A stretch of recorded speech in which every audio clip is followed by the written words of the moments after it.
Most entrepreneurs look successful long before they actually are, with cars, the watches, their vacations. And then one day they wake up and they realize they're broke. Or worse, they're stuck in debt, right?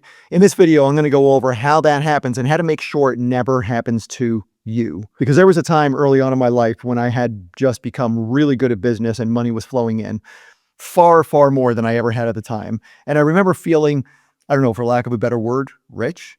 And I assumed that that money was piling up in my bank account. And I remember so freaking vividly when I sat there and I listed out the hot cars that I owned, the big home with the land, the businesses, the expensive trips that I was taking, and all the other toys that make a beginner entrepreneur feel, I don't know, successful. That same day that seemed so exciting took a massive turn, and I felt kind of like I got hit in the face with a hammer because I did something that I rarely did back then. And you're going to laugh at this, and I apologize for even having to say this, but I rarely at the time looked at my bank account.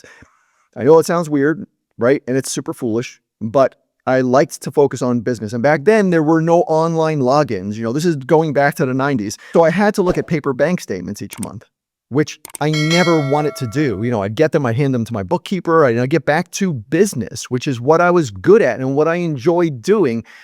And if that sounds like you, then listen up, because the day that changed everything for me was the day that I decided to chart out my personal wealth. And I assumed that if I made this chart of how much money I had saved, that chart was going to look something like this big green arrow that was just going up every single month. But what I learned was that I was really good at making money and really bad at managing it, because I could look out my window and I'd see a whole bunch of cool stuff that my success had brought in, all of which cost a lot of money, put me in a lot of debt. But the toys that made me look so successful literally made me a poor entrepreneur. And to this day, I'm completely shocked at how many amazingly successful founders and CEOs still reach out to me because they have toys that are financially eating them alive.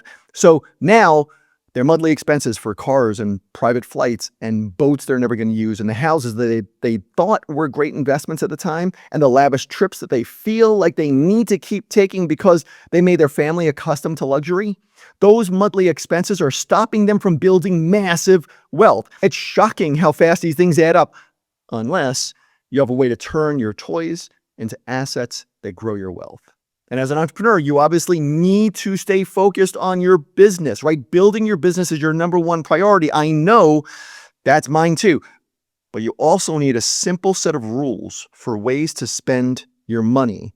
That way, you become far more financially wealthy every single year, if not every single quarter or every single month. Which means that every month you get closer to a time that you no longer need to be in business, and closer to when you actually just do what you love doing, which is probably growing. And one of the main rules you need to have is that the toys that you invest in need to make you wealthier. But listen to this, because there's two ways to do this, and one of the ways is going to be very controversial to most people. The first way is they either need to appreciate in value more than your money could grow if you put it someplace else, or they need to make you feel so successful that you take better actions that generate more money for you. For example, if you work out of your house and you could afford a really nice house, then maybe waking up and living in a really nice house can make you feel so great that carries over, right? That feeling carries over into everything else that you do. So you do more of the things that grow your income. Or if you visit your clients often, maybe owning one or two really great cars would help you arrive feeling successful and then help you close more deals because of that. Now, if you bought that house under market value, then it'll not only make you feel great, but it'll also appreciate in value. So you get two for the price of one, which is the goal. So can I list some assets that do both of those things, that appreciate in value and also motivate you to take more of the actions that lead to more money coming in?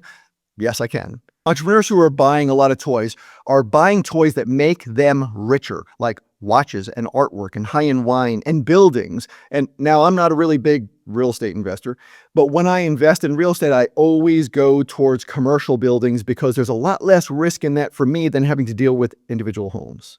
Other things that highly successful entrepreneurs are buying that are not only making them feel successful, but also appreciating in value and that they love are vintage guitars and high-end pocketbooks and rare collectibles and first edition books and colored diamonds, things like that. So that financial chart that I made years ago morphed into a chart that shows every large purchase, along with how much I expected to grow in value.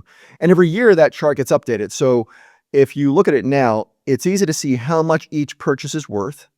And when something looks like it's overvalued, I could sell it. Or if something looks undervalued, I could buy more. No matter what your chart looks like, even if there's no growth for some of those things that you're buying, that's still a lot better than what my first chart looked like, which listed all the things that I bought that put me deeper and deeper and deeper in debt every single month, like mortgages and lease agreements and expensive cars that not only depreciated in value the day I bought them, but also cost a lot to maintain and cost even more for the exotic insurance that they needed. Now, as an entrepreneur, you have a responsibility to yourself and to your family to grow your personal wealth. Your business is one of the main ways to do that. But if it's the only way on your list, then unless you're in the top 1% of those people who actually sell for a massive valuation, your life will never be as great as you deserve. Share this video with someone who needs to hear this message. And if that person is you, then watch it again and again and let it sink in.